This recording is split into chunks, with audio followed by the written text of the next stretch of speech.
మల్కాజిగిరి భవితవ్యాన్ని తీర్చిదిద్దే ఈ గ్రేటర్ పోరులో గెలుపు ఎవరిది? ప్రజల నాడి ఎటువైపు ఉంది? అభివృద్ధి ప్రచారాలు, వాగ్దానాల హోరుల మధ్య అసలు రాజకీయం ఎలా సాగుతుందో చూద్దాం. నమస్కారం, వెల్కమ్ టు అవర్ ఛానల్. మనం మల్కాజిగిరి డివిజన్లోని ఈస్ట్ ఆనంద్బాగ్ సత్తిరెడ్డి నగర్లో ఉన్నాము. ఇక్కడ ప్రజల్ని కలిసి వాళ్ళ సమస్యలు ఏంటో తెలుసుకుందాం. నమస్కారం సార్. నమస్తే. చెప్పండి సార్, మీ పేరు? నా పేరు బాలచంద్ర గొడ్మ. ఇక్కడ లోకల్ బీజేపీ నాయకుడు. నేను జిల్లా కోశాధికారిగా నేను బాధ్యత చేస్తున్నాను. సత్తిరెడ్డి నగర్లో ఎలాంటి సమస్యలు ఉన్నాయి? మీరు చూస్తున్నారు కదమ్మా, మనకు వర్షాలు లేవు అని అంటున్నాము. ఒక చిన్నపాటి వర్షానికి మల్కాజ్గిరిలో ఉన్న డ్రైన్ అంతా కూడా ఈ విధంగా ఫామ్ అవుతుంది. అంటే మాకు సత్తిరెడ్డి కాలనీ వాళ్ళు చేసుకున్న పాపం ఏంటంటే, ఈ మల్కాజ్గిరి ఎగ్జిట్లో వాళ్ళ ల్యాండ్స్ ఉండడమే పాపం. అప్పుడప్పుడు ఏదో తక్కువ రేట్లోకి వచ్చి కొన్నారు, కానీ ఈ విధంగా ఉంటుందని వాళ్ళు అనుకుని ఉంటే ఇప్పటివరకు ఈ ల్యాండ్స్ కొనేవాళ్ళు కాదు, ఇంత మంచి కాలనీ డెవలప్ అయ్యేది కాదు. కానీ ఇంత డెవలప్ అయిన కాలనీ చూడండి అమ్మా, ఒక్కొక్కరు డబుల్ స్టోరీ బిల్డింగ్, ఒక్కొక్కరు సాఫ్ట్వేర్ ఎంప్లాయీస్. వాళ్ళు బయటికి రావాలంటే ఈ మురుగునీటిలో నుంచి అడుగులు వేసుకుంటూ ఆఫీస్కి వెళ్ళాల్సి వస్తుంది. అది నిజంగా దయనీయమైన పరిస్థితి. ఇదంతా ఎందుకు అవుతుంది అంటే కూడా చెప్తాను.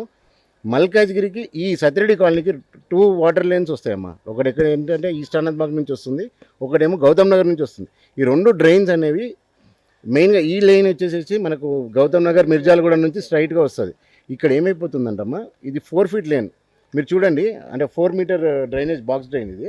ఇక్కడ మీరు 4 మీటర్ ఉన్నది, ఇక్కడికి వచ్చేసరికి చూడండి అమ్మా, it is not even 2 metre. ఈ 2 మీటర్ అనేది మేము ఆల్రెడీ రాజేంద్ర గారికి దృష్టికి తీసుకెళ్ళడం జరిగింది.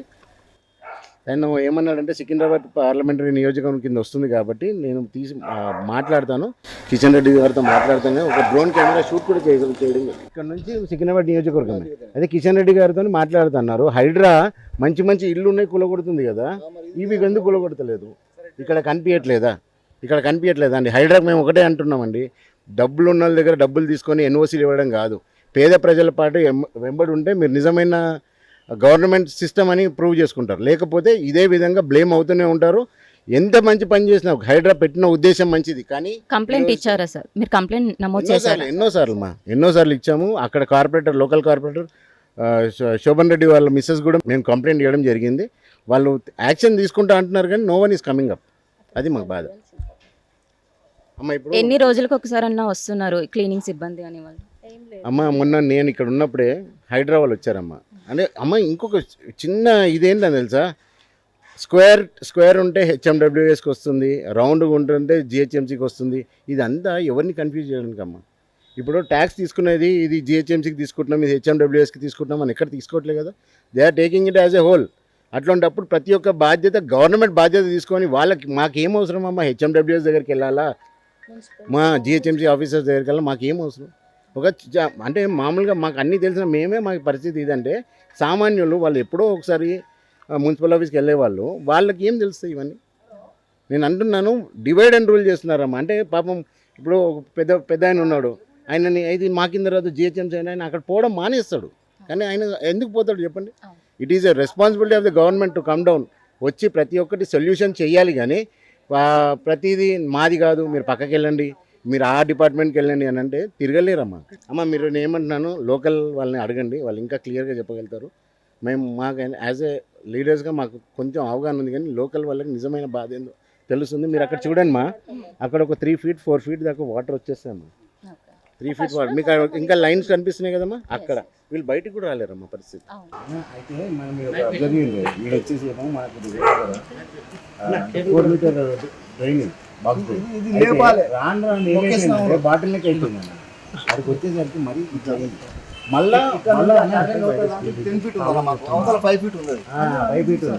ఇది ఏంటంటే ఎంక్రోచ్మెంట్ తీస్తే మోరీలోకి వచ్చారు, దాన్ని ఎవరు పట్టించుకోరు, చేసిన వాళ్ళని అడుగుతారు. ఎంకరేజ్మెంట్ తీస్తే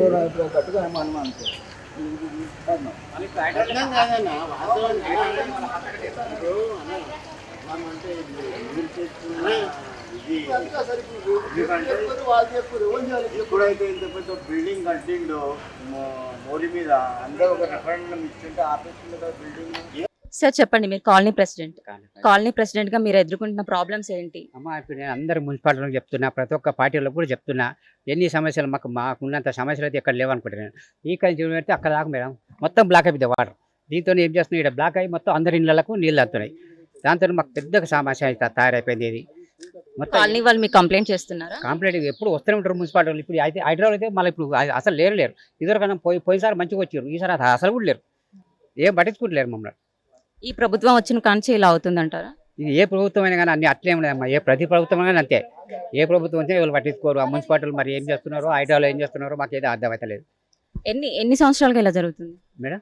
ఎన్ని సంవత్సరాలు? ప్రతి సంవత్సరం ఇంకా ఇప్పుడు జర తక్కువ అయిపోయాను. ఇంకా అయితే ఇదివరకైతే ఇంకా వరెస్ట్ ఉంటుండే. ప్రతి వర్షాకాలం ఇలాగే అవుతుంది. ప్రతి వర్షం ఇప్పుడే ఉంటుండే. ఇప్పుడు ఇది నాలు వేసారు, ఇవి నాల మళ్ళీ ఇప్పుడు ఇదే ఇన్కంప్లీట్ పెట్టారు. దీంతో మొత్తం అదేంటి మొత్తం సిల్ట్ తీస్తారు, కొద్దిగా ఇంత తట్ట మట్టి తీస్తారు, మొత్తం ఇచ్చి పెట్టిపోతురా. మళ్ళీ అది వచ్చి మళ్ళీ అలానే చేరే తీసి మళ్ళీ ఎమ్మడే తీసుకుపోతారు ఆనే పెట్టేసి మొత్తం అలాచి మొత్తం సిల్ట్ అంతా మళ్ళీ అలానే జమ అయిపోతుంది. ఎవరు ఒకటే ఉందా సమస్య, ఇంకేమన్నా సమస్య? ఇవే మేడం మాకు 4 సమస్యలు ఉన్నాయి, పెద్ద సమస్యలు. పెద్ద సమస్య నాలా. వాటర్ ఎలా వస్తుంది? మంచినీరు ఎలా వస్తుంది? మంచినీళ్ళు పర్వాలేదు మేడం, డే బై డే వస్తున్నాయి, అది పర్వాలేదు. ఏమన్నా డ్రైనేజ్ వాటర్ లా వస్తున్నాయా? ఇక అవేం రావు, కానీ కాకపోతే ఏంటంటే హెవీ వాష్ వచ్చినప్పుడు అందరి ఇళ్లకు నీళ్ళు వస్తున్నాయి. మొత్తం ఇప్పుడు మాది లోతట్టు ఏరియా, మొత్తం అక్కడ అన్నీ వచ్చేసి ఇప్పుడు ఇదే దారి పోవాలి. కానీ మంచిగా కొద్దిగా అది మీరు దయ తెలిసేసి ఆ మున్సిపాలిటీలకో హైదరాబాద్కో ఎవరికో చెప్పి జర సాల్వ్ చేయండి, పరిస్థితి చేయండి. Okay sir, thank you. నమస్కారం సార్. నమస్తే మేడం. మీ పేరు? కిషోర్ చారి నా పేరు. ఈ డివిజన్ లో ఎన్ని రోజులు ఉంటున్నారు? ఎన్ని ఎలాగా ఉంటారు? సుమారుగా 20-30 ఏళ్ళ నుంచి ఉన్నాను ఇక్కడ. మేము అప్పటి నుంచి ఇక్కడ సత్యరెడ్డి కాలనీలో ఇదే విజయనగర్ నుంచి ఎత్తు ప్రాంతం నుంచి మోరీ లీక్ కావడం ఇదే ప్రాబ్లం. ఇప్పుడు మన ముఖ్యమంత్రి రేవంత్ రెడ్డి వచ్చిన పరిస్థితి, కాంగ్రెస్ వచ్చిన పరిస్థితి కూడా వాళ్ళు చేస్తారని ఆశపడ్డా కూడా ఇక్కడ ఇదే పరిస్థితి. అది కాదు, చేయదు. ఇక్కడ సుమారుగా మేము నేను చిన్నతనాన్ని నుంచి చూస్తాను ఇదే ప్రాబ్లం. ఇక్కడ లీక్ అయి సత్యరెడ్డి కాలనీ వెళ్ళడం జరుగుతుంది. ఇక్కడ దీనివల్ల చాలా ఇబ్బందిగా వాటర్ మంజీరా వాటర్ కూడా ఇబ్బందిగా ఉంటుంది. దానివల్ల డ్రైనేజ్ మిక్సింగ్ వాటర్ లీకింగ్ అవుతుంది కదా, దానివల్ల ఇబ్బందిగా ఉంటుంది మేడం. ఇక్కడ చాలా ఎదుర్కొంటారు ఇక్కడ సమస్యలు చాలా. మీరు ఏ కాలనీలో ఉంటారు? మేము సత్యరెడ్డి కాలనీ దౌలగే. ఇది రెండు మన చిన్నప్పటి నుంచి చూసిన ఏరియా. ఆ విధంగా మాకు ఇక్కడ చాలా ఇబ్బందిగానే ఉంటుంది మేడం. ఇది ఎన్నో విధాలుగా చాలా ప్రాబ్లం ఇక్కడ. నమస్కారం అండి. నమస్తే మేడం. కాదు మేడం, గింత ఘోరము గింత అద్మానం అవుతే ఎట్లా బతకాలి? మాకు మొగలు లేని వాళ్ళు పింఛనీ లేదు, 3 ఏండ్ల కోలే కుక్క గోస అవుతుంది. నాకు ఎవ్వరు దిక్కు లేడు, దిమ్ము లేడు. ఇగో పనికి పోయి వస్తున్నా, ఇండ్ల పనికి పోయి వస్తున్నా. ఈ రోడ్లు చూస్తే గిట్లా ఏది ఇండ్లు కూలిపోతే ఇండ్లు పట్టించుకునేది లేదు. ఏదానికి సాయం చేయరా? ఇంత అద్మానమా? మళ్ళా పేరుకు బీజానగర్ గల్లికి లీడరే. నా మొగడు సచ్చినాడు వచ్చి వీళ్ళంతా అంటే మళ్ళీ రాలే తిరిగి. పింఛన్ కార్డు కూడా పింఛన్ కార్డు నీది కాలేదమ్మా, నీ కార్డువే కాలే. ఎందుకు మేము ఇల్లు ఎందుకు ఉండి జాగెందుకు ఇంత కష్టపడు ఎందుకు? నా మొగడు చేసిండు ఇదన్నీ నిలబడి చేసిండు నా మొగడు. ఇవి నా మొగడు చచ్చిండు అంత గబ్బే, ఆడ గబ్బి ఇట్లా నీళ్ళు కొనియలే. అడుగు ఇదే ముఖం అందరినీ. నా మొగడు చేసిండు ప్రతి ఒక్కటి. కృష్ణ నా మొగడు పేరు. అడగటోళ్ళు కరెక్ట్గా మాట్లాడితే మళ్ళీ టార్గెట్ చేస్తారు మనుషుల్ని. మీరు ఎక్కడ ఉంటున్నారు? ఇదే కాలనీలో ఉంటారా? నాది Krishnanagar colony, X R R Sudhakar Reddy. చెప్పండి. మీరు అవునమ్మా, తిండి సరిగ్గా తీయట్లేదు. ఎప్పుడో వర్షం పడితే దాని పైన ఫ్లో వచ్చినప్పుడే వస్తారు, లేకపోతే రారు. మిగతా టైంలో కూడా వచ్చి తీయాలి. ఇంకోటి టెంపుల్ దగ్గర ఆడ ఏదైనా పెట్టిపియండి. ఆ దేవుని గుడి దగ్గర చెత్త తీసుకొచ్చేస్తారు. అది తుర్కోళ్ళు వేస్తలేరు, క్రిస్టియన్లు వేస్తలేరు, మన హిందువులు వేస్తారు ఆడ. అసలు ఎవరు వాళ్ళంత వేస్తే వాళ్ళంతా ఎవరంటే రెంటర్స్ ఓన్లీ. ఓనర్స్ రారు. ఓనర్స్కి ఎందుకంటే చెత్త వచ్చిన వాళ్ళు చెత్త తీసుకుపోతారు. ఈ రెంటర్స్ ఎవరు ఉంటారో పోత బండి మీద పట్టుకోవాలి, ఆడేసిపోవాలి గుడి కాడ. అంత కామన్ సెన్స్ లేకుండా గుడి దగ్గర వేస్తారా సార్ ఎవడన్నా? మున్సిపాలిటీ సిబ్బంది రావట్లేదు. వస్తారు, తీస్తారు, వారానికి వస్తారు, తీస్తారమ్మా. అది తింటే ఎప్పటికంటే జనాలు రోజు వేసిపోతూ ఉంటారమ్మా, ఒకరోజు కాదు. మీరు ఇక్కడ బందోబస్తు చేయండి, పెట్టండి, డస్ట్బిన్ పెట్టండి పెద్దదోటి. ఆ డస్ట్బిన్లు వేస్తారు. లేకపోతే టెంపుల్ దగ్గర మొత్తం ఇంత గలీజ్గా ఉంటుంది. మీరు చూడండి ఒకసారి వెళ్ళి. ఇప్పుడు కూడా అట్లే ఉంటుంది, మీరు వెళ్ళి చూడండి. నమస్కారం సార్. నమస్తే. మీ పేరు? నా పేరు రాజు అండి. మీరు ఇదే కాలనీలో ఉంటారు? ఇక్కడ ముందరే ఉంటాను ఇంటికి. చెప్పండి మీ ప్రాబ్లం ఏంటి? మాకి మెయిన్ ప్రాబ్లం వచ్చేసి డ్రగ్ ఇష్యూ మేడం. డ్రగ్ ఎట్లా అంటే చిన్న పోరల నుంచి అంటే వాళ్ళ ఏజ్కి ప్రాపర్గా వాళ్ళకి తెలుసు. 16 years బిలో ఉంటే కేసు అవ్వదు. తీసుకెళ్ళాం పోలీస్ స్టేషన్లో 2 నిమిషాల కంటే ఎక్కువ ఉంచారు. ఎందుకంటే ఏజ్ 16 కాబట్టి 18 అబోవ్ ఉంటేనే వాళ్ళకి ఏదైనా వాళ్ళ మీద కేసులు అవుతాయని అన్నీ వాళ్ళకి ప్రాపర్గా తెలుసు. ప్లస్ ఏంటంటే డ్రగ్స్ ఇష్యూ వల్ల చాలామంది యువత అనేది చెడిపోతున్నారు. మెయిన్ ప్రాబ్లం 1 కాదు 2 కాదు, దాదాపు ఈ 2 వారాల నుంచి దాదాపు 4 సార్లు గొడవ అయింది ఇదే కాలనీలో, ఈ బస్తీలో. ఇష్యూ అయితే పోలీస్ స్టేషన్ కూడా వెళ్ళిన. వెళ్ళిన తర్వాత ఏమైందంటే మెయిన్ ప్రాబ్లం ఏంటంటే పోలీసు వాళ్ళకి అక్కడ ఉన్న వాళ్ళకు ఈ మెయిన్ లింక్ తోటి వీళ్ళు డ్రగ్ ఇష్యూ వాళ్ళకి ఏంటంటే వాళ్ళకి ఇన్ఫార్మర్స్ ఉంటారు, వీళ్ళే ఉంటారు. వాళ్ళ ఏమైనా కేసు వచ్చినా తీసుకోరు, మనం పోయి ఏదైనా మాట్లాడినా మనకు రివర్స్ మాట్లాడతారు. పోలీస్ స్టేషన్లో నాకు జరిగిన అనుభవం అది. రీసెంట్గా ఒక ఇష్యూ వచ్చి డ్రగ్ ఇష్యూ వాళ్ళు వచ్చి స్టేషన్కి వెళ్ళా. ఫుల్ నైట్ మొత్తం 2 o'clock 3 o'clock వరకు గొడవ జరిగిన తర్వాత ఫోన్ తీసుకొని అతను వెళ్ళిపోయాను డ్రగ్ ఇష్యూ వల్ల. పోయిన తర్వాత మార్నింగ్ వెళ్ళి కేసు అప్లికేషన్ ఏమైనా వేసిండంటే నా ఫోన్ పోయింది, నా ఫోన్ మీరే తీసుకున్నాను, నా మీద కేసు వేసాడు.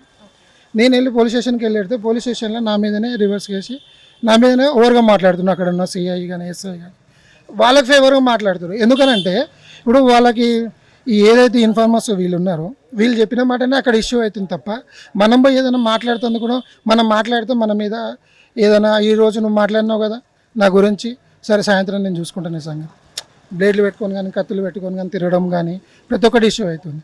ఏదైతే ఈగల్ అనేది ఒక సంస్థ తీసుకొచ్చిందో దానివల్ల కూడా సగం మందికి అవగాహన లేదు, దాని గురించి సగం మందికి తెలియదు. దాదాపు 90% ఈగల్ గురించి అనేది ఎవరికి తెలియదు. డ్రగ్స్ తీసుకునే వాళ్ళు కూడా ఇదే కాలనీలో ఉంటున్నారు. ఇదే కాలనీలో ఉంటారు. ఫస్ట్ ఇంతకుముందు ఒక 7-8 సంవత్సరాల క్రితం అయితే డ్రగ్ ఇష్యూ ఎలాంటి ఇష్యూ లేదు. ఒకరు వచ్చారు, ఆ ఒక్కరి వల్ల ఏంటంటే జనాభా మొత్తం డెవలప్ అయిపోతారు. దానివల్ల మొత్తం తీసుకున్న నైట్ టైంలో 1 గంటకి 2 గంటలకి అమ్మడం కానీ సపరేట్ దొంగతనంగా తీసుకెళ్ళి ఇంట్లోకించి అమ్ముతారు. ఇంట్లో ఉందని 2-3 సార్లు పట్టించినా కూడా 2 నిమిషాలు తీసుకుపోవడము, ఆడ 2 నిమిషాలు 10 నిమిషాలు మాట్లాడము, కూర్చోబెట్టి 15 నిమిషాల తర్వాత మళ్ళీ రిటర్న్ పంపించడం.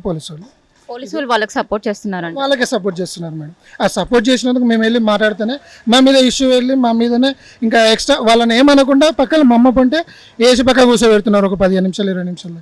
నువ్వంటే ఇవే లొల్లి చేస్తున్నావు, పంచాయతీ చేస్తున్నావు, నీ వల్ల ఎట్లా అవుతుంది అంటే వాళ్ళకి ఫేవర్గా మాట్లాడతారు తప్ప జనాలకు ఫేవర్గా ఏం మాట్లాడుతుంది. ఇష్యూ అవుతుంది, ఇక్కడ కెమెరాలు ఉన్నాయి, ఇప్పుడు ఈ కెమెరాను ఒకసారి తీసి పడేసారు. నమస్కారం సార్, మీ పేరు చెప్పండి. నా పేరు వీరారెడ్డి అండి. మీరు ఇక్కడే ఉంటున్నారు, ఎన్ని సంవత్సరాల నుంచి ఉంటున్నారు? 40 years. 40 yearsగా ఉంటున్నారు.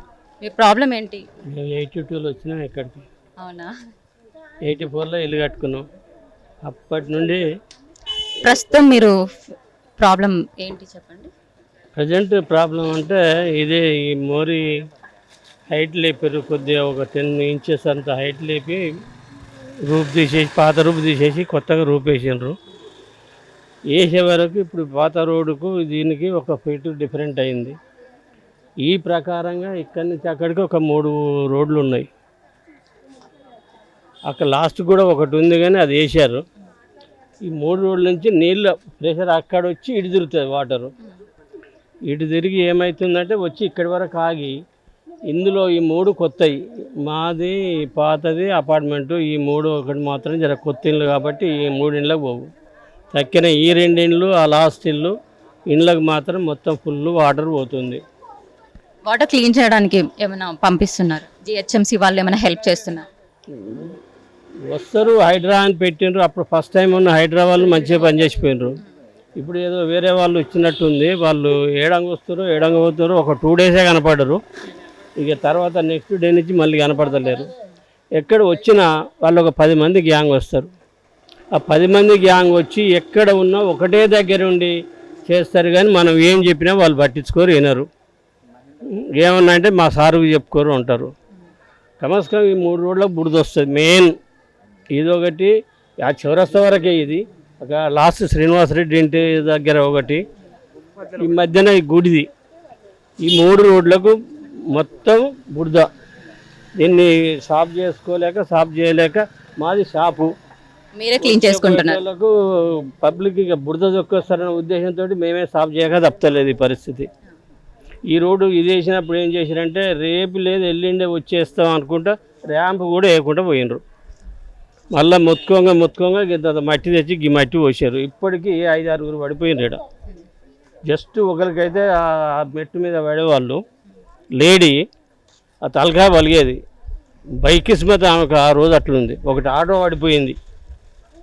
ఇట్లా చాలా ప్రాబ్లం అవుతుంది ఇప్పటికైతే. ఇప్పుడు వర్షం నీరు నిలవడం వల్ల దోమలు వస్తున్నాయి, దానివల్ల మీకు అయితే ఇంకా లేని మాట ఎందుకని ఇప్పటికైతే స్టార్ట్ కాలే ఎక్కువ దోమలు. ప్రాబ్లం అది ఉంది. ఇప్పుడు అది తీసేది ఉంది. అవన్నీ శాంక్షన్ అయినాయనే అది అన్నారు. అది వచ్చిన పెండింగ్ పెట్టారు. ఏమన్నంటే టెండర్స్ పెట్టినాం, టెండర్స్ పిలిచినాము, వస్తుండ్రు. అది అయిపోయినాక మళ్ళీ పని స్టార్ట్ చేస్తామని చెప్తున్నారు. నమస్తే సార్, నమస్తే. మీ పేరు చెప్పండి. నా పేరు వెంకటపతిరాజు మేడం. ఇక్కడ ఎన్నాళ్ళ నుంచి ఉంటున్నారు? నేను దాదాపు ఇక్కడ 15 సంవత్సరాల నుంచి ఉంటున్నాను మేడం. చెప్పండి సార్, మీ ప్రాబ్లం ఏంటి? ఇక్కడ ఏమవుతుందంటే ఇప్పుడు ఆల్రెడీ వర్షాకాలం స్టార్ట్ అయింది మనకి. ఇప్పుడు గవర్నమెంట్ ఏ రకంగా చూస్తుందంటే ఇంటింటికి ఆశా వర్కర్లను పంపించి మానిటరింగ్ చేసేది చాలా తక్కువగా ఉంది. అలాగే దోమల బాధ కూడా ఎక్కువైపోయినాయి. ఇక్కడ దోమల ఫాగింగ్ అనేది ఎక్కడ కనిపించట్లేదు. ఇంటింటికి వచ్చి ఇంతకుముందు స్ప్రే కొట్టి మొత్తం అంతా చేసేవారు. ఇది మొత్తం రేరు.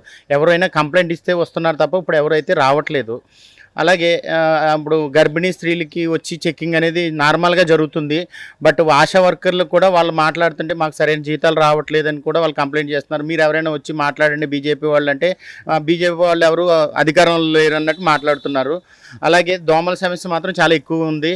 అలాగే పారిశుద్ధ్య సమస్య అయితే చాలా దారుణంగా ఉంది. ఎక్కడ పడితే అక్కడ చెత్త వేస్తున్నారు కానీ మానిటరింగ్ ఎవరు చేయట్లేదు.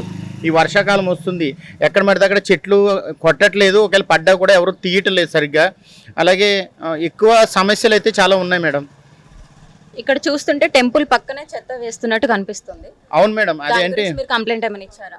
కంప్లైంట్స్ ఇస్తున్నారు మేడం. ఎవరంటే నామమాత్రంగా వచ్చి చేస్తున్నారు తప్ప దాన్ని ఎవరు సీరియస్గా అయితే తీసుకోవట్లేదు. మానిటరింగ్ అనేది చాలా తక్కువగా ఉంది. మీరు ఏం వర్క్ చేస్తున్నారు? నేను లైఫ్ ఇన్సూరెన్స్ వర్క్ చేస్తాను మేడం. గవర్నమెంట్ నుంచి మీకు వచ్చే పథకాలు వస్తున్నాయా? అంటే రేషన్ ఒకటే వస్తుంది మేడం, మాకు ఇంక పథకాలు అనేది ఏం లేదు. నాకు 2 అమ్మాయిలు, ఏదైనా వస్తుందేమో. డబుల్ బెడ్రూమ్ పెట్టుకున్నాను. ఫస్ట్ కేసీఆర్ ప్రభుత్వంలో ఉన్నప్పుడు కూడా అప్లై చేశాము. ఆ తర్వాత మళ్ళీ రేవంత్ ప్రభుత్వం వచ్చినప్పుడు కూడా అప్లై చేసాము. ఇప్పటి వరకు కూడా ఎటువంటి ముందడుగు అయితే లేదు మేడం దాని విషయంలో. ఇప్పుడు మళ్ళీ 1,00,000 ఇండ్లు అంటున్నారు కదా, మీరు అర్థం కావట్లేదు మేడం. 1,00,000 ఇండ్లు అంటున్నారు. ఇప్పుడు రేవంత్ రెడ్డి ప్రభుత్వం వచ్చినప్పుడు ఈ పథకాలకి అప్లికేషన్లు తీసుకున్నారు. 5 పథకాల్లో మేము వచ్చింది పేరు అయితే చూపిస్తుంది సిస్టంలో. మళ్ళీ ఇప్పుడు ఈ 1,00,000 ఇండ్లు అంటున్నారు. దీనికి 6 లక్షలు కట్టేది ఉంటే అప్పుడే మేము కట్టుకునే వాళ్ళం కదా. ఇప్పుడు ఇన్ని రోజుల తర్వాత మళ్ళీ 6 లక్షలు కట్టండి. ఆ స్తోమత లేకనే కదా మేము డబుల్ బెడ్రూమ్కి అప్లై చేసుకున్నది. అది అసలు కన్ఫ్యూజన్. దానికి ప్రభుత్వం ఎటువంటి స్పందన కూడా లేదు అసలు. అది ఇప్పటికి కూడా ప్రజలందరిలోనే డౌటే ఉంది. అసలు ఈ ముందు కట్టింది మనం డబుల్ బెడ్రూమ్ చూపిస్తున్నారు మనకి. మళ్ళీ ఇక్కడ ఏంటి 6 లక్షలు కట్టమన్నా 6 లక్షలు గవర్నమెంట్ ఇస్తారు, 4 లక్షలు కట్టాలి అని చెప్తున్నారు. అసలు అది ఏంటనేది ఇప్పుడు ఎవరికి కూడా అవగాహన అయితే లేదు మేడం. మీరు చెప్పండి మ్యామ్, మీ పేరు? నా పేరు సాధన. మేము ఇక్కడే కాలనీలో ఉంటాము. కాలనీలో రెంట్లో ఉంటున్నారా? అవును, రెంట్లోనే ఉంటాము. మాకు వర్షాలు వచ్చినప్పుడల్లా మాకు ఇదే సమస్య అవుతుంది. ప్లస్ ఇప్పుడు బోనాలు స్టార్ట్ అవుతున్నాయి మాకు. ఈ చెత్త ఇది ఇట్లా ఉంటే మేము ఇక్కడ బోనాలు ఎట్లా సమర్పించుకుంటాము, ఎట్లా చేస్తాము. శానిటేషన్ వాళ్ళు కూడా ఏం పట్టించుకోవట్లేదు. ఎన్నోసార్లు కంప్లైంట్ చేస్తాం మేము వాళ్ళకి, అయినా కూడా వాళ్ళు ఏం పట్టించుకోవట్లేదు. ఎక్కడ చెత్త అక్కడ వదిలేసి వెళ్ళిపోతుంది. ఇక్కడికి మున్సిపాలిటీ వాళ్ళు రోజు తప్పి రోజు వస్తున్నారు. రావట్లేదు. వచ్చినప్పుడు మీరు చెప్పినప్పుడు వాళ్ళు పట్టించుకోవట్లేదు. మేము కంప్లైంట్ చేసినా కూడా వాళ్ళు రావట్లేదు. అది మా సమస్య. మళ్ళీ ఇంకొకటి, మేము 2016లో మేము డబుల్ బెడ్రూమ్కి అప్లై చేసాము, కానీ ఇంతవరకు ఎలాంటి రెస్పాన్స్ లేదు మాకు. మళ్ళీ అందులో మాకు 2000 ఇప్పుడు వచ్చే లిస్ట్లో మీ పేరు ఉంది, సెకండ్ లిస్ట్లో మీ పేరు ఉంది, మీ పేరు వచ్చింది, మీకు ఇస్తాము కంపల్సరీగా అని చెప్పేసి కాల్ చేశారు. కాల్ చేసిన తర్వాత ఇంటికి వచ్చి ఫోటో దించుకొని వెళ్ళారు. ఇవన్నీ జరిగాయి. కానీ మాకు అందులో మాకు డబుల్ బెడ్రూమ్ ఇస్తామని చెప్పేసి ఆశ పెట్టించారు, కానీ ఇంతవరకు ఎలాంటి రెస్పాన్స్ లేదు. మేము దాని గురించి ఏమని అనుకోవాలి? ఎక్కడికి వెళ్ళినా కానీ మాకు ఇదే సమస్య ఎదురవుతుంది. మాకు డబుల్ బెడ్రూమ్ కావాలని కంపల్సరీ కావాలి. కంప్లైంట్ ఇచ్చారా? కంప్లైంట్ ఇచ్చాము. మేము మున్సిపల్ ఆఫీస్కి వెళ్ళాము, కలెక్టర్ ఆఫీస్కి వెళ్ళాము. కలెక్టర్ ఆఫీస్లో కూడా అప్లికేషన్ పెట్టాము. మేము మాకు డబుల్ బెడ్రూమ్ ఖచ్చితంగా కావాలని చెప్పేసి అప్లికేషన్ పెడితే కూడా ఎలాంటి రెస్పాన్స్ రాలేదు. ఇక్కడ ఇలాగే తిప్పుతున్నారు. మాకు చాలా ఇబ్బంది అవుతుంది. నాకు 2 ఆడపిల్లలు, చిన్న పిల్లలు ఉన్నారు. ఈ వర్షాకాలం వచ్చినప్పుడల్లా స్కూల్లో బంద్ పెట్టుకొని 2 పిల్లల్ని ఇంట్లో పెట్టుకోవడం జరుగుతుంది. వాటర్ మొత్తం ఫ్లో అయిపోయి మాకు ఇండ్లలో కొంచెం హైట్లో ఉన్నా కానీ సరే మొత్తం ఇండ్లలోకి ఫ్లో వచ్చేస్తుంది. మాకు చాలా మురికి వాటర్ ఎక్కువ వచ్చేస్తున్నాయి. ఆ వాటర్ రావడం వల్ల పిల్లలకి ఫీవరిష్, దోమలు కుట్టడం వల్ల దోమలు వాళ్ళు కూడా మందు కొట్టడానికి కూడా రావట్లేదు. వాళ్ళు చాలా ఇబ్బంది అయిపోతుంది మాకైతే. ఎక్కడికి వెళ్ళినా మాకు ఈ సమస్యకు మాత్రం సొల్యూషన్ మాత్రం దొరకట్లేదు. ఈసారి ఈ ప్రభుత్వం గెలుస్తుందంటారు? గెలిస్తే ఇంకా మంచిది. గెలిస్తే ఇప్పుడు అన్ని ప్రభుత్వాలకి అంటే కాంగ్రెస్కి ఇచ్చాము, అన్ని పార్టీలకి మేము ఆప్షన్ ఇచ్చాము. ఈ పార్టీకి కూడా మేము ఆప్షన్ ఇస్తాము. మేము గెలిస్తే మాకు మంచి పనులు జరిగినాయి అనుకోండి. ఏ పార్టీకి కూడా మేము ఇప్పుడు సహకరిస్తాము. మేము వాళ్ళ ద్వారా మాకు అన్ని పనులు మంచిగా జరిగినాయి అనుకోండి, ఖచ్చితంగా మేము దేనికంటే దానికి సహకరిస్తాం వాళ్ళకి. Thank you ma'am. చెప్పండి. నేను బీజేపీ సీనియర్ లీడర్. నా పేరు వరలక్ష్మి. నేను ఇక్కడ చూస్తుంది ఒక 20 సంవత్సరాల నుండి చూస్తున్నాను ఈ మోరీ ఇష్యూ. ఇది పోనీ మంచి వాటర్ అంటే ఏమో అనుకోవచ్చు, మోరి నీళ్ళు ఎక్కడెక్కడి నుంచో వచ్చి కూడా మాకు ఇక్కడ సెల్ట్ క్లీన్ చేయట్లేరు. అది చాలా సంవత్సరాల నుంచి అలాగే ఉంది, ఎవరు పట్టించుకోవట్లేరు. కొన్ని పార్టీలు మారుతున్నాయి, వెళ్తున్నాయి, వస్తున్నాయి, కానీ ఎవరు పట్టించుకోవట్లేరు. ఇక్కడ ఏమైనా ఎమర్జెన్సీ జరిగితే ఏంటి పరిస్థితి? అంబులెన్స్ వచ్చే పరిస్థితి కూడా లేదు. ఆటోస్ ఏమైనా వస్తే ఆటోస్ ఇరికిపోతాయి దీంట్లో. ఇది ప్రతి ఒక్కరు ఇప్పుడు హైడ్రా కూడా కంప్లైంట్ చేసాం మేము, ఎవరు పట్టించుకోవట్లేడు. ప్రతిసారి ఇదే ఇష్యూ అవుతుంది. ఫస్ట్ ఫ్లోర్ మునిగిపోయి మొత్తం ఇంట్లో సామాన్లు వెళ్ళిపోతాయి, సామాన్లు అన్నీ పాడైపోతాయి, ఇదే అవుతుంది. ఓ 10,000 ఇస్తారు వాళ్ళ ఖర్చులకి, అవి దేనికి పోతాయి అసలు? బండ్లు కూడా రిపేర్ అవ్వట్లేదు ఆ 10,000లో, కానీ ఇంట్లో మొత్తం సామాన్లన్నీ నష్టము. మనుషులు చాలా ఇబ్బంది పడుతున్నారు. ఇలాంటి పరిస్థితి ఉంటే పిల్లలు పొద్దున స్కూల్ పోనీకి కూడా లేదు. ఇది అందరికి ఇలా ఉందంటే 2-3 రోజులు పిల్లలు స్కూల్ ఆపేసేయాల. ఇంకా ఎవ్రీ టైం ఇదే ప్రాబ్లం అవుతుంది, మమ్మల్ని ఎవరు పట్టించుకుంటలేరని కాలనీ వాళ్ళు ప్రతి ఒక్కరు కూడా ఇదే మాట్లాడుతున్నారు. ఈసారన్నా మాకు ఏదో ఒకటి సొల్యూషన్ కావాలనేసి మాట్లాడుతున్నాము. మేము కిషన్ రెడ్డి గారికి కంప్లైంట్ చేసాం, రామచంద్ర సార్ గారికి చెప్పాము, ఈటల అన్న గారు చెప్పాము. ఇవన్నీ ఇప్పుడు దానివల్ల ఏదైనా జరుగుతుందేమో అని ఒక ఆశిస్తున్నాం అంతే. బీజేపీ వస్తే ఇది ప్రాబ్లం క్లియర్ అవుతుంది అంటారు. అవును, ఎందుకంటే అన్ని పార్టీలు అయిపోయినాయి, ఒక్కసారి బీజేపీ వస్తే ఈసారైనా మేము ఏమైనా చేసి చూపిస్తామన్న ఒకటి నమ్మకం. ఇప్పుడు ఇలా ఇంత మురికిగా ఉంది కదా, దోమల సమస్య లేదా? ఫుల్ దోమలు, ఇంకా అసలు 4 అయిందంటే అందరూ డోర్ పెట్టుకొని ఇంట్లోనే ఉండాలా. దోమల నివారణకి ఏమైనా ప్రత్యామ్నాయాలు వస్తున్నాయా? ఏం రావట్లేదు మేడం, ఇప్పుడైతే ఏం వస్తలేదు. ప్రభుత్వం నుంచి ఏం రావట్లేదు. ఫాగింగ్ వస్తుంది అంటున్నారు, ఏం రావట్లేదు ఫాగింగ్ కూడా. మున్సిపల్ ప్రతి ఒక్కరు కంప్లైంట్ చేసి ఇది మాకు రాదు, వాళ్ళకు జిహెచ్ఎంసీకి వస్తుంది, వాటర్ వర్క్స్కి వస్తుంది. అసలు ఎవరిని వెళ్ళి అడగాల? వాళ్ళు చెప్తే మేము చేయమంటాం, వాళ్ళు చెప్తే మేము చేయమంటాం. ఇది ఇలాగే నడిచిపోతుంది సంవత్సరాలు పట్టించుకుంటోడే లేడు ఇక్కడ. మీరు ఇందాక చెప్పారు అంబులెన్స్ కూడా రావడానికి ఇబ్బందిగా ఉంది అని. ఇక్కడ ప్రజలకు చాలా ప్రాబ్లం ఉంది. ఏమైంది? రీసెంట్గా ఏదో అయిందని చెప్పారు. అవును మేడం, రీసెంట్గా ఇక్కడ ఒక అమ్మాయి ఇలాగే క్యారింగ్ ఉండి ఆటో బుక్ చేసి ఆటో వచ్చేసి స్టక్ అయిపోయింది. అంబులెన్స్ పిలిస్తే అంబులెన్స్ కూడా రాలేని పరిస్థితి, పేషెంట్ పట్టుకొని అక్కడికి వెళ్ళాల్సి వస్తుంది. చాలా కష్టం, అసలు బయటకు వెళ్ళడానికే రాలేదు. ఆ రోజు చాలా ఇబ్బంది అయింది. ఆ రోజే కంప్లైంట్ చేద్దామని వెళ్ళినా ఏది కూడా అవ్వలేదు మాకు. నమస్కారం సార్. నమస్కారం. మీ పేరు? నా పేరు చింతమడక శ్రీనివాస్. మీరు ఏం చేస్తుంటారు? నేను ఇక్కడ ఎలక్ట్రీషియన్, ప్లంబర్, కాంట్రాక్టర్ వర్క్ చేస్తున్నాను. దగ్గర నేను 25 నుంచి ఇక్కడ తెలుసు నాకు ప్రాబ్లమ్స్. నేను ఇక్కడనే ఉంటున్నాను. ఇక్కడ బస్తీ ఉంటుంది ఒకటి, అది బీజేఎన్ఆర్ బస్తీ అని. ఆ బస్తీలో ఉండేవాడిని. ఈ వర్షం ప్రాబ్లం అనగా నేను వేరే కాలనీకి పోయి ఇప్పుడు నేను నివాసం ఉంటున్నాను, రెంట్కే ఉంటున్నాను ప్రస్తుతానికి. ఇప్పుడు అయితే సమస్యలు వచ్చేసి వర్షం సమస్య అయితే ఇది 100%, ఎందుకంటే నేను ఇక్కడ నివసించిన కాబట్టి నాకు ఈ సమస్య తెలుసు. నాకు చెప్పడానికి ఏం లేదు, ప్రతి ఒక్కటి మన చుట్టూ ఉండే సమస్యలే. కానీ మనం తెలుసుకుని చెప్పామంటే మల్కాయి మున్సిపల్ ఆఫీస్ కూడా మన వాకేబుల్ డిస్టెన్స్ ఒక కూతవేటు దూరంలో ఉంటుంది. ఆ సమస్య వాళ్ళకు చెప్పితే పట్టించుకోరు. 100% ఏమంటే మేము చేస్తాంలే చూస్తాంలే అనిపోతారు. కానీ సమస్య మాత్రం 2 గవర్నమెంట్లు, ఇప్పుడు బీఆర్ఎస్ గవర్నమెంట్ టీఆర్ఎస్ నుంచి బీఆర్ఎస్ మారిన తర్వాత అది 2 సార్లు ప్రభుత్వం ఫామ్ చేసినా అది ఏం ప్రాబ్లమ్స్ సాల్వ్ కాలేదు. ఈ సమస్య మాత్రం వాటర్ సమస్య. అలాగే ఇప్పుడు రేవంత్ రెడ్డి వచ్చిన ప్రభుత్వం కూడా 100% మేము ఇది చేస్తాం అది చెప్తామని చాలామంది హామీలు ఇచ్చి, ఆయన ఎన్నో 100 హామీలు ఇచ్చి 6 గ్యారెంట్లు అని చెప్పి అవి గంగల పోసిన పని, బూడిద పోసిన పనిలాగా చేసిన మాత్రం ఆయన గద్దెనెక్కి మాత్రం ఆయన పరిపాలన చేసిన మాత్రం కానీ ఆయన ఏ రకమైన ప్రాబ్లమ్స్ సాల్వ్ చేయడం సామాన్య ప్రజలకైతే అసలు ఆయన ఒక బస్సు మాత్రం ఇచ్చి ఆయన ఒకటి గ్రేట్ అనుకుంటాడు. కానీ ఆ బస్సు వల్ల ఎన్ని ప్రాబ్లమ్స్ అవుతుందో ప్రజలకు తెలుసు. కానీ కొంతమంది ప్రజలు చెప్పడానికి ముందరకు రావట్లేదు. ఇస్తుండే పోతుండే వస్తాయి. కొంతమంది వెనక నుంచి మాట్లాడే వాళ్ళని ముందట వచ్చి మాట్లాడే ఎవరు లేరు. అదొకటి. మన ఫుట్బాల్ మ్యాచ్ ఆడుతా అని ఆయన మెస్సీ మేస్త్రి, ఆయన గుంపు మేస్త్రి అని పేరు వచ్చింది. ఆ పేరు కన్నా కనీసం ఆయన సామాన్య ప్రజలకు న్యాయం చేసడం అంటే అసలు చేయడం లేదు తను. ఇది ఒకటి వచ్చేసి హైడ్రా అని వచ్చి కొత్తగా తెచ్చిండు. హైడ్రా తెచ్చి ఒక గొప్పల వాళ్ళ ఇండ్లు మాత్రం కూలగొడతలేదు, సామాన్య ఇండ్లు కూలగొట్టి ఆయన పబ్బం గడుపుకుంటున్నాడు మాత్రం తప్ప ఇంకా వేరే ఏం లేదు. ఈ సమస్య మాత్రం ఆయన వచ్చి ఇప్పుడు ఇంతకుముందుకు కేటీఆర్ గారు వచ్చి కూడా సొంతంగా వచ్చి తను మైనంపల్లి వాళ్ళిద్దరు వచ్చి కూడా దీన్ని చూడడం జరిగింది. ఈ సమస్య ఒకటి.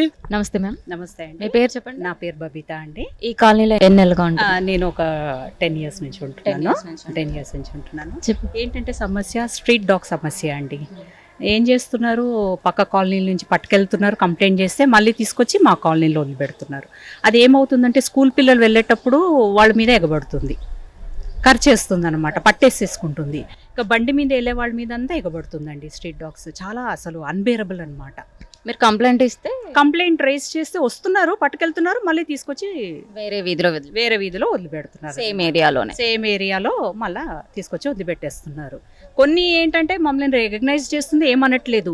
వేరే కాలనీ నుంచి వదిలిపెడుతున్నారు కదా, అది మా మీద అటాక్ అవుతుంది అనమాట. అట్లా అవుతుందండి. అలా ఎన్నిసార్లు కంప్లైంట్ ఇచ్చామండి, ఒక 3-4 times కంప్లైంట్ ఇచ్చాము. ఏంటంటే చాలా ప్రాబ్లం అయిపోతుంది. పిల్లలు అసలు బయటికి రావాలంటేనే ఇబ్బంది అయిపోతుంది. బండి మీద వెళ్ళే వాళ్ళు వెళ్తుంటే వాళ్ళ వెనకాల పరిగెడుతుంది, పాపం వాళ్ళు రేస్ చేసి వెళ్ళి యాక్సిడెంట్ అయిపోతుంది అనమాట. అట్లా చాలా 2 times 3 times అయ్యింది అలాగే మా కాలనీలో. అది ప్రాబ్లం అండి. మీరుంటున్న కాలనీలో వాటర్ వర్షం పడితే చాలా ప్రాబ్లం అవుతుంది అంటారు, మీరు కూడా ఫేస్ చేస్తున్నామండి. చాలా వాటర్ ఇది నిండిపోతుంది, అసలు వెళ్ళలేకపోతున్నాం బయట. అంత డ్రైనేజ్ కూడా బయటకు వచ్చేస్తుంది, స్మెల్, దోమలు ఒకటి, చాలా ప్రాబ్లం అయిపోతుంది. మున్సిపాలిటీ వాళ్ళు ఎన్ని రోజులకు ఒకసారి? ఇంకా ఇప్పుడు ఈ మధ్య ఒక 3 weeks నుంచి మంచినీటి సమస్య కూడా వచ్చేసిందండి. ఏంటంటే వాటర్ కూడా కలర్ సరిగా రావట్లేదు అనమాట. వాటర్ బ్రౌన్గా వస్తుంది, వర్షం నీళ్ళు వస్తుంది. వర్షం నీళ్ళు వస్తుంది అనమాట, క్లియర్గా రావట్లేదు. మరి అది డ్రైనేజ్ కలుస్తుందో ఏంటో తెలియదు, బట్ క్లియర్గా రావట్లేదు. కంప్లైంట్ ఇచ్చారా? కంప్లైంట్ ఇచ్చామండి, అయినా పట్టించుకోవట్లేదు. అయినా ఇంకేమీ ఇది కాలేదు, సాల్వ్ అవ్వలేదు. వాళ్ళు కూడా ప్రాబ్లం. నమస్కారం సార్, మీ పేరు? అంబాజీరావు. మీరు ఎక్కడ ఉంటున్నారు? సత్యరెడ్డి కాలనీ. ఇదేనా? ఇదే. ఆ ఇల్లు మీదేనా? లక్ష్మీ నివాస్. చెప్పండి మీ ప్రాబ్లం ఏంటి? పొద్దున్న 9 o'clock చేశాను హైదరాబాద్కు. సాగర్ అయిన పేరు హాఫ్ అన్ అవర్లో పంపిస్తున్నాడు. ఇలా సగం చేసిపోయాడు. ఎలా ఉన్నది? మేము ఇప్పుడు లోపల ఇంట్లోకి ఎట్లా వెళ్ళాలో చెప్పండి, మీరు చెప్పండి. ఎలా వెళ్తామా ఇప్పుడు ఇంట్లోకి?